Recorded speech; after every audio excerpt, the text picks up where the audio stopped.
Oke? Dapat ya?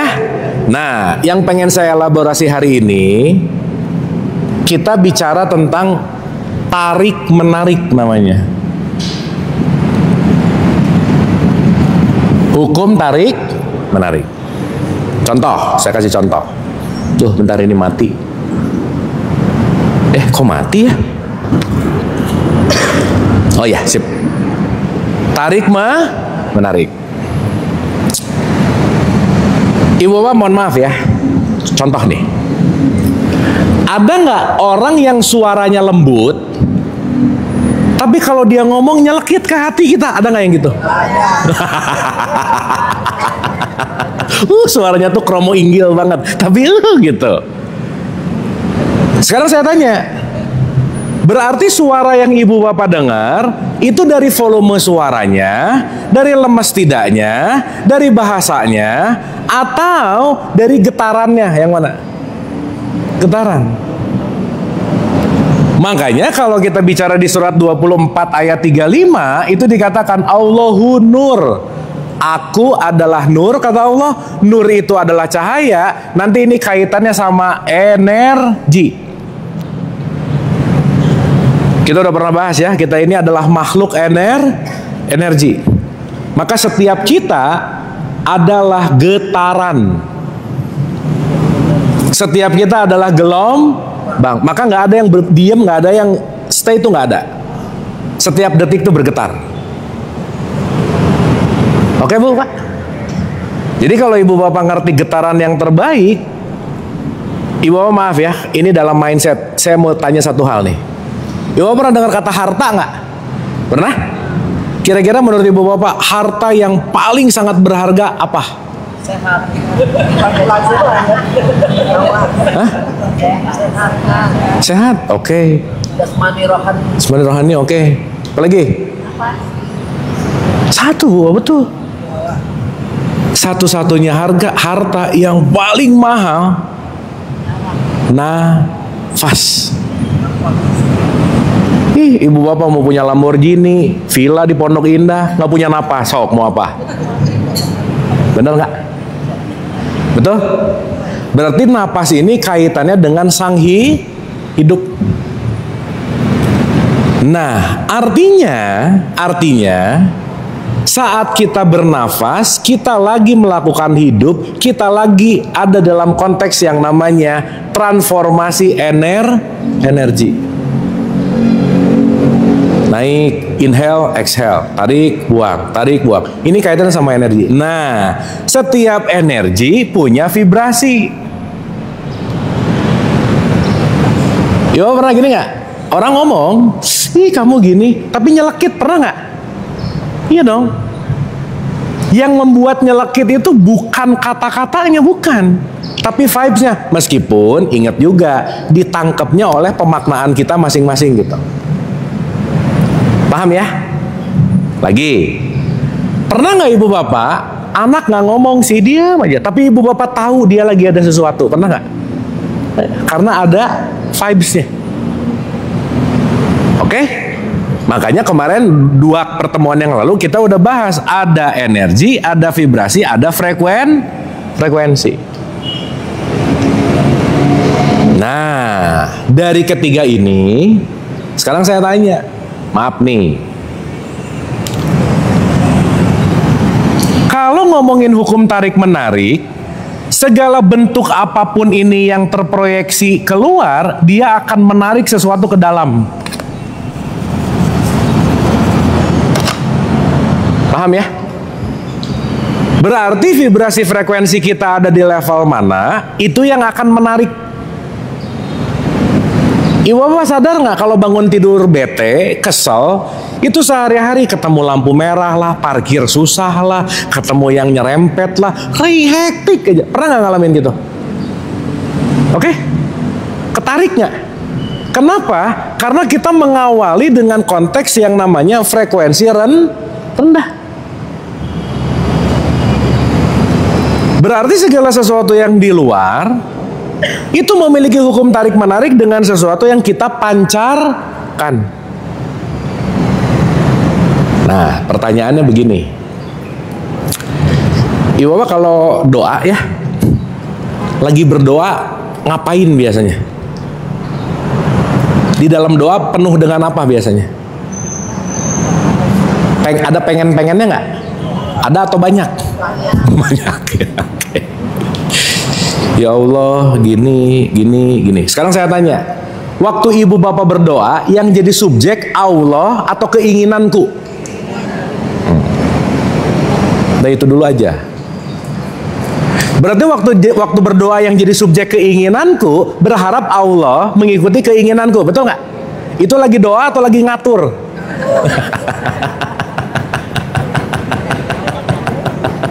Bener nggak ini? Jadi ibu bapak lebih banyak doa, lebih banyak ngatur. Padahal tiap sholat ngomong inna sholati wa nusuki wa mayaya wa mamati lillahi rabbil alamin. Bener nggak? Selesai doa, ya Allah sebaiknya kata Allah ya basa-basi gitu. Red kan. Dapat maksud saya? Dapat ya? Yuk ulangi lagi. Berarti kalau ada yang namanya hukum tarik menarik, saya selalu kasih analogi nih Bu Pak, supaya gampang aja ya.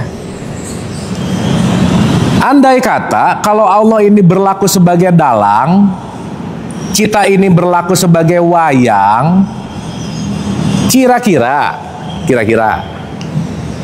dalang ngatur wayang atau wayang ngatur dalang? Hah? Kalau di perwayang wayang, ibu susah wayang ya? Ibu bapak ngeh kan ketika ada siapa, Bima ke, ada Semar ke, ada Cepot, itu tahu bukan si Cepot yang ngomong, bukan Semar yang ngomong, tahu kan? Oke, berarti ada dalang di belakangnya. Oke? Sekarang saya tanya, kalau dalangnya ngomong A, si Semar akan ngomong apa? Oke. B, Semar kan? Yang bahaya dalangnya ngomong C, dia ngomong A. Wah itu repot tuh. Itu korslet pasti. Pertanyaan, dalam konteks ini kita sebagai manusia sebenarnya lagi jadi dalang atau jadi wayang? Wayangnya dong. Kalau kita ngomong menghambakan diri. Oke? Sip. Jadi ketika dalangnya ngomong ke si wayang, maafin. Bunyi di sini. Maafin. Tapi yang kita lakukan kebanyakan memaafkan atau tidak? Nah itu namanya wayang kurang ajar gitu namanya. Wayang aneh namanya. Paham ya maksudnya ya? Kenapa dalam konteks yang namanya Islam adalah seperti wayang kepada sang dalang, dia menyerahkan seutuhnya dalam tanda petik. Nah ulang nih. Sekali lagi nih. Dalang ngatur wayang atau wayang ngatur dalang? Dalang ngatur wayang. Berarti wayang perlu mau diatur nggak kira-kira? Sip. Contoh ya. Ibu bapak saya taruh spidol di sini. Taruh nih. Mungkin nggak dia bisa pindah tempat sendiri? Nah, saya mau pindahin ke sini. Tes. Pindah nggak? Pindah nggak? Kenapa dia bisa pindah? Hah? Ini agak dikaitkan sama ini ya. Ulang. Ini spidol di sini. Di sini nih. Mungkin pindah nggak kalau nggak ada yang pindahin? Nggak. Pindahin ke sini. Tes, pindah nggak? Pindah. Kenapa bisa pindah? Nah, satu Bu Pak. Karena spidol tidak melawan kepada siapa yang mau memindahkan.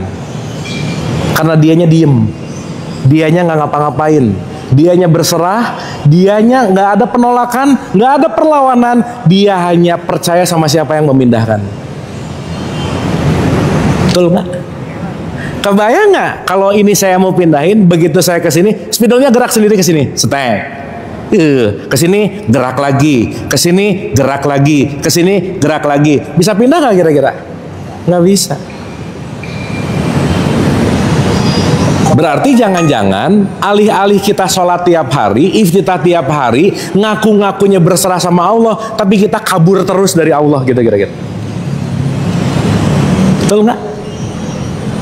Inna sholati wa nusuki wa mayaya wa mamati lillahi rabbil alamin. Tapi kabur terus gitu. Sekarang saya tanya, Allah akan memberikan ke tempat yang terbaik nggak, Bu, Pak? Iya. Pertanyaan saya, maaf ya. Ibu percaya sama Allah nggak? Percaya? Gampang jawabnya. Tapi kalau saya tanya, seberapa percaya sama Allah? Betul nggak? Yang akhirnya apa? Konteks ketika kita bicara ketauhidan Islam berserah, bukan berserah. Justru yang aku lakukan diikuti oleh yang namanya ego. Oke, Bu, Pak. Aduh, jadi diam-diam gini. Ini oke ini. Dapat ya? Sip ya? Dah. Ya Allah. Saya tuh pengen ya Allah. Gini. Ini kira-kira lagi ngatur dalang nggak kira-kira? Iya. Kira-kira Allah bisa diatur nggak sama kita? Jadi kalau doa nggak dikabulin, yang bermasalah siapa? Dapat, Bu, Pak? Sip ya? Dan ingat, Allah bukan divisi pengkabulan keinginan kita, bukan.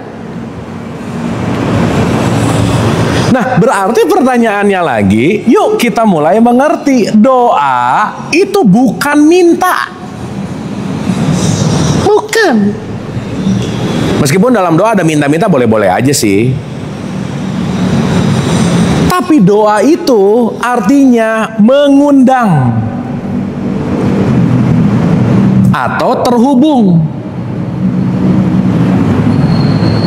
Contoh, coba kalau mau nelfon sama anak, pencet nomor, terhubung, betul nggak? Bisa saling ngobrol nggak kalau terhubung? Nah, itu namanya doa. Pertanyaannya, karena bahasanya Allah ini adalah bahasanya nur, berarti konteks bahasanya Allah ini bicara melalui gelombang. Gelombang dirasainnya di sini nggak, Bu, Pak? Iya. Maka berdoa bukan masalah panjangnya doamu, bukan masalah mulutmu yang berbicara, tapi urusannya sikap hatimu saat berdoa. Itu yang paling penting. Karena ini dia punya gelombang nih. Sampai sini oke? Sip ya? Sekarang saya tanya Ibu, maaf ya. Ibu bapak ini lebih sering berdoa atau baca doa? Dibacain. Ininya?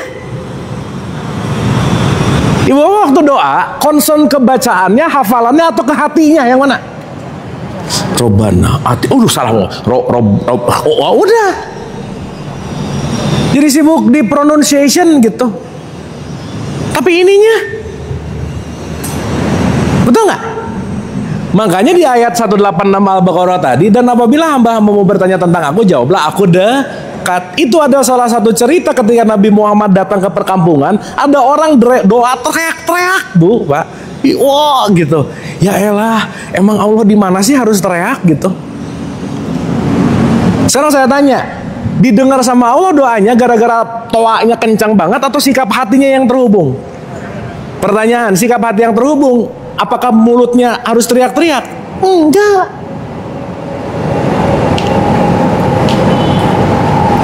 Nah, karena hukum ini disebut tarik-menarik, apa yang kamu pancarkan akan kembali kepadamu.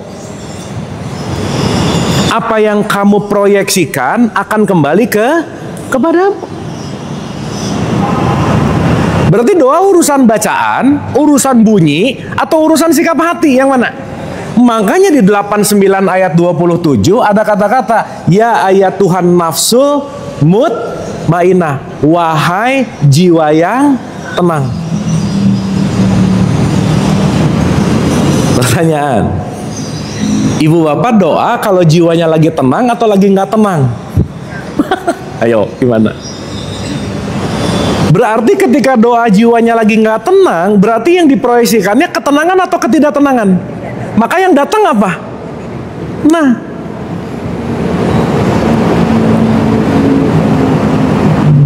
paham? Aduh ini oke, ini kira-kira oke? Contoh. Ibu bapak waktu doa banyak minta nggak? Saya nanya, kalau orang minta berarti dia lagi punya atau lagi nggak punya? Lagi kekurangan atau lagi keberlimpahan? Berarti saat doa minta lagi ada dalam kekurangan, yang datang keberlimpahan atau kekurangan? Nah, yo gimana? Ini rata-rata orang berdoa tuh, ya Allah, lagi sedih, lagi bete, lagi kekurangan, lagi semuanya. Itu sikap hatinya berarti ada di frekuensi rendah atau tinggi? Yang datang kira-kira rendah atau tinggi? Rendah juga.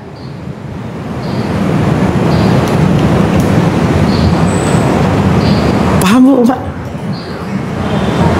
Hah? Ulang ya, ulang. Gini, hukum tarik menarik itu selalu apa yang kita proyeksikan akan kembali. Berarti kalau kita punya sifat negatif, yang kita dapetin sifat apa? Jadi ibu bapak jangan harap orang baik sama kita, kitanya julid, nggak bisa bu, Pak. Udah nggak mungkin aja. Oke? Karena kenapa? Kemarin kita bahas ada di sini tabur tuai. Kalau pernah ingat,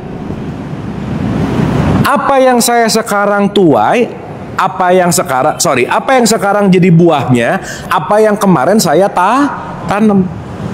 Berarti kalau hari ini saya panen melon, kemarin nanam apa? Kalau hari ini panen cabai, kemarin nanam apa? Kalau hari ini panen dijelekin sama orang, kemarin nanam apa? Nah, gitu. Jadi begitu ada yang ngomongin jelek kita, lagi panen nih, ada apa nih? Gitu loh bu, Pak. Ini panen nih. Atas apa yang aku kerjakan. Oke? Maaf, hukum ini berlaku untuk siapapun nggak kira-kira? Iya. Gak memandang suku, bangsa, ras, agama, mazhab, kelompok, nggak ada. Pokoknya kalau kamu nanam cabai, keluarnya cabai, makan pedes. Clear? Berarti segala sesuatu yang diproyeksikan negatif akan kembali apa? Kalau positif? Jadi ibu bapak maaf ya, kebanyakan orang berdoa saat dia mengeluh nggak akan merubah apa-apa. Rubah dulu sikap hatinya baru doa gitu. Rubah dulu frekuensinya baru doa. Karena keterhubungan tergantung dari sikap hati. Maka sebelum sholat disuruh apa? Wudhu. Suruh santai dulu nggak rileks? Santai. Set. Itu kan lagi menenangkan tuh. Allahu Akbar Allah. Oke, wudhu. Set. Ketemu grounding, ketemu air, ketemu tanah. Fresh, refresh, santai, rileks, tenang. Dah komat, tenang. Baru hubung. Karena selesai wudhu, harapannya ya ayat Tuhan nafsul mutmainnah, jiwanya yang asalnya bergejolak jadi lebih tenang. Cuman ya sayangnya wudhunya nggak ngerti, sholatnya nggak ngerti, udah aja. Makanya sholat yang nggak pakai jiwa, ingat kemarin, kalau orang sholatnya raga jiwanya enggak, itu namanya senam. Puasa nggak pakai jiwa namanya diet. Umroh haji nggak pakai jiwa namanya wisata. Kenapa? Ininya nggak nyala nih.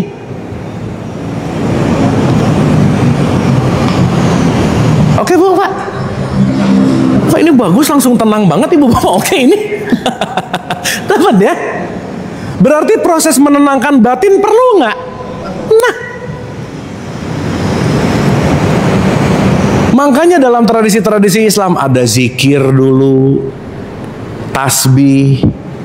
Itu kan sebetulnya buat gejolak-gejolak jiwanya nggak, santai, rileks, lepas, memaafkan. Makanya ibu bapak jangan salah, di Al-Baqarah 45, jadikanlah sabar dan sholat sebagai penolongmu. Sabar dulu, sholat dulu.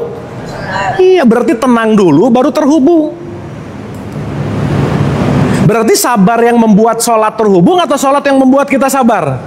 Sabar yang membuat kita terhubung.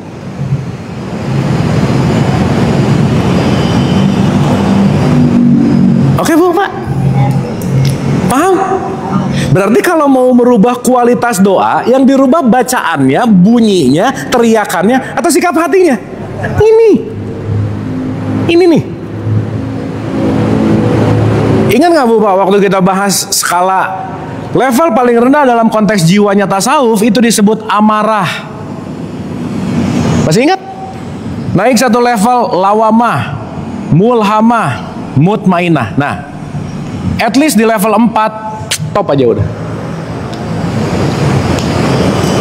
Jadi maksud saya Ibu Bapak, saat suasana hatinya bergejolak, gak enak, mending diem dulu.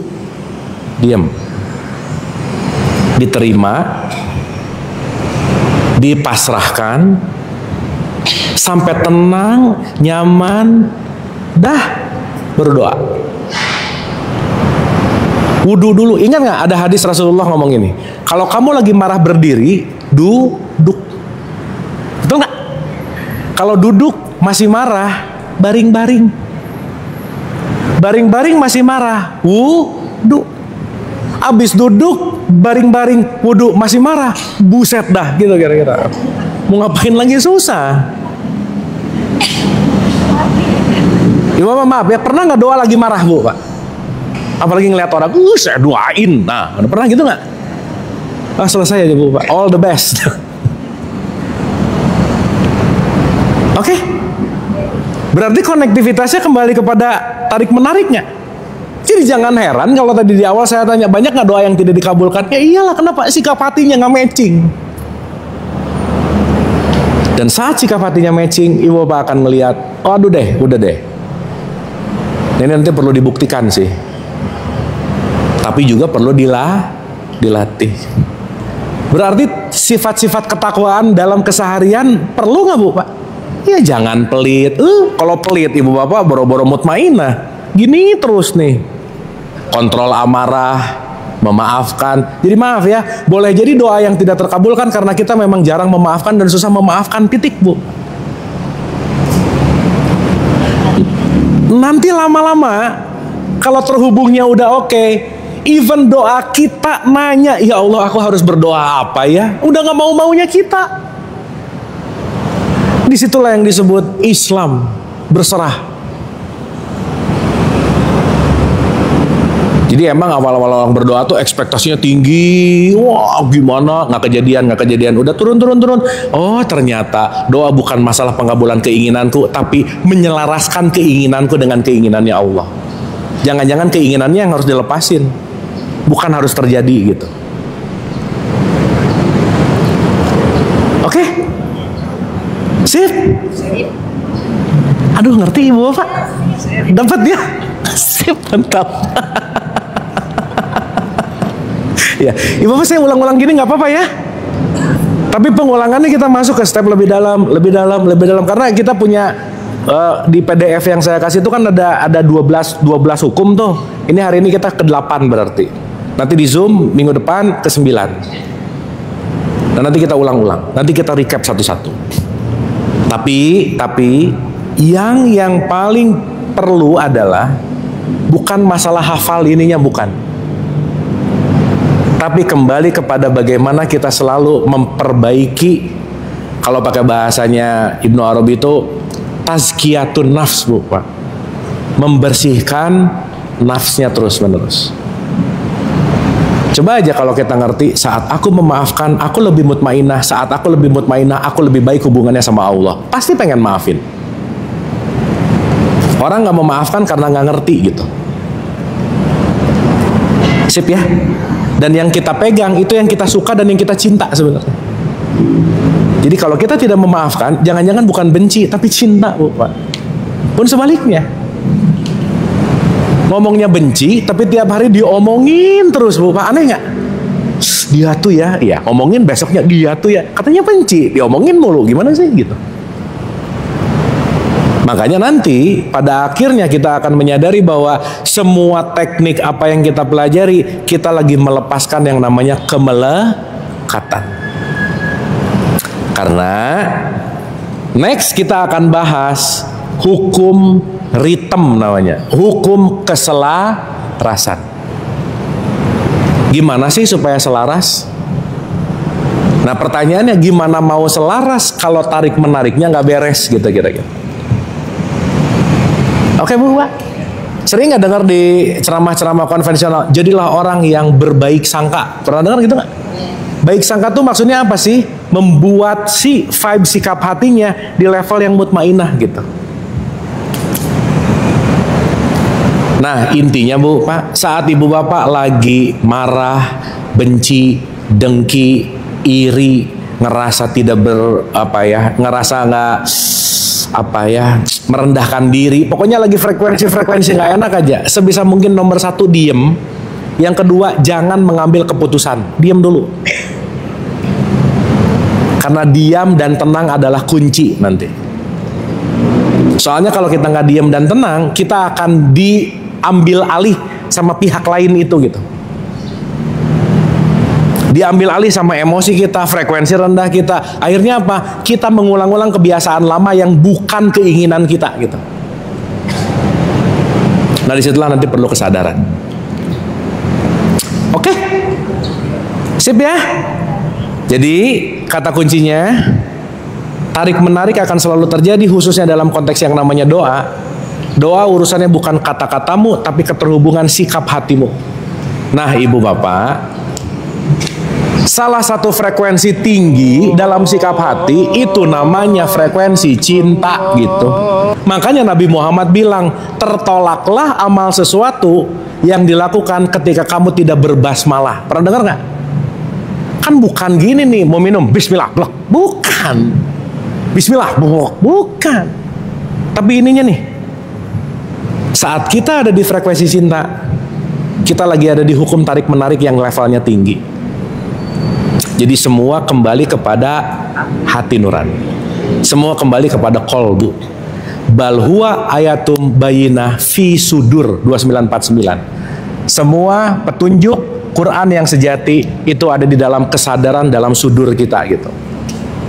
Jadi yuk kita selalu tazkiyatun nafs, selalu belajar untuk melepaskan kotoran-kotoran hati, kotoran-kotoran batin. Karena kenapa? Salah satu hukumnya adalah tarik menarik. Oke Bu, Pak. Sip. Kesimpulan. 1. Allah memposisikan dirinya sebagai Rob. Rob itu adalah hukum. Makanya sering disebut sunnatullah.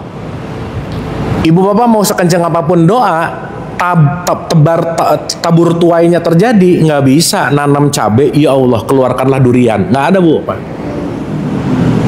Berarti hukum tertingginya hidup itu disebut sunnatullah, hukumnya Allah. Nah, ada tauhid, tabur tuai, relativitas, ada proyeksi. Hari ini kita lagi bahas tentang tarik menarik. Kalau kata anak-anak sekarang tuh ini tarik menarik disebut the law of attraction, Bu. Loa gitu. Tapi banyak orang yang ngeloa, tapi law of actionnya nggak ada. Jadi ngebayangin Lamborghini terus tapi diam terus di kamar gitu, Bu. Ya nggak bisa. Kenapa? Nanti semua hukum ini satu kesatuan, nggak bisa parsial, nggak bisa satu-satu, tapi satu kesatuan gitu. Artinya, saat aku mau mengundang Allah, undanglah sifat Allah yang tertinggi disebut welas asih. Jadi doa yang terbaik adalah membuat sikap hati kita ada di level cinta. Di saat itulah kita terhubung dengan Allah gitu. Oke? Sip. Jadi bapak latihan ya, pulang dari sini ada nyebelin gua banget gitu. Aduh. Jangan dilihat boleh sih Bu. Masa pas gini jangan ya. Tapi ngerti bahwa apapun yang terjadi di luar adalah pantulan dari dalam. Oke Bu, Pak. Tolong dilatih, karena kalau nggak dilatih tidak akan terlatih. Kitanya nggak akan punya skill gitu. Ya, insya Allah kita lanjutkan di tatap layar. Next kita zooman.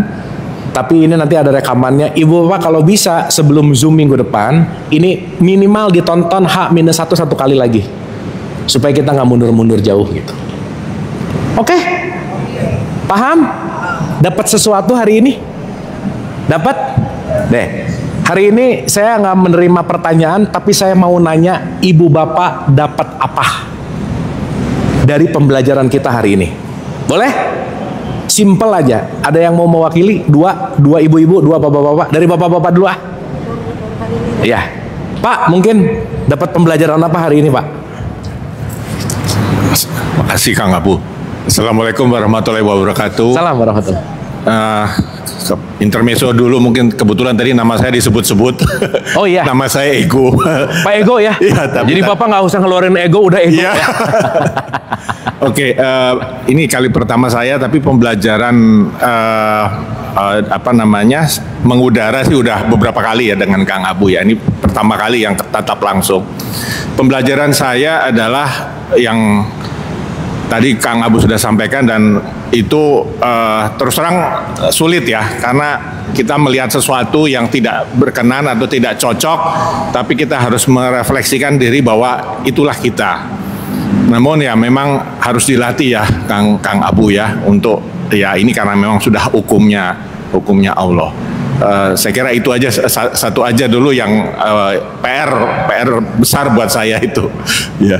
Atur nuhun, Pak Ego. nuhun, Kang Terima Abu. kasih. Wah keren, makasih Pak. Oke, supaya menyingkat waktu, satu, ibu deh boleh Bu, kan perdana. Ya, ibu dapat apa gitu? Oh iya, ibu mungkin mau komentar? Ya, ibu, mangga, punten. Assalamualaikum warahmatullahi wabarakatuh. Oh iya, oh gitu. Ya udah. Pembelajaran buat hari ini yang saya dapat, Ustadz, mengenai doa. Karena selama ini saya sering berdoa, tetapi ya itu yang tadi Ustadz katakan, selalu minta terus tanpa yang itu dari hati gitu loh. Terima kasih. Jadi dapat tentang doa gitu ya? Iya. Sip.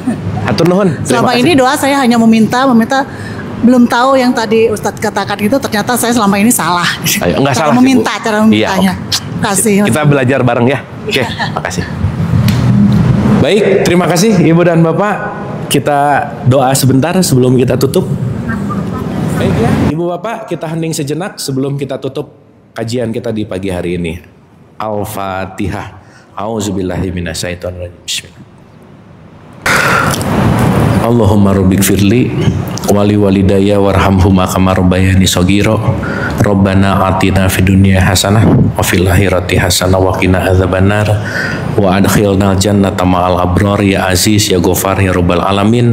Subhana rabbika rabbil izzati amma yasifun wa salamun alal mursalin walhamdulillahi rabbil alamin. Amin amin ya Allah ya rabbal alamin. Ibu bapak, saya minta maaf lahir batin kalau ada kata-kata yang tidak berkenan, kata-kata yang tidak pas. Semua datang dari kebodohan saya, ketidaktahuan saya. Semua hak mutlak kebenaran pengetahuan hanya milik Allah Subhanahu wa taala. Siapapun yang menyampaikan kebaikan adalah baik, yang mendengarkan kebaikan juga baik, tapi yang lebih baik adalah orang yang bersegera dalam berbuat kebaikan. Senantiasa kita menjadi yang terbaik, fastabiqul khairat, selalu mengedepankan berbuat kebaikan. Hatur nuhun, terima kasih, mohon maaf lahir dan batin. Wabillahi taufiq wal hidayah. Assalamualaikum warahmatullahi wabarakatuh. Terima kasih Ibu Bapak.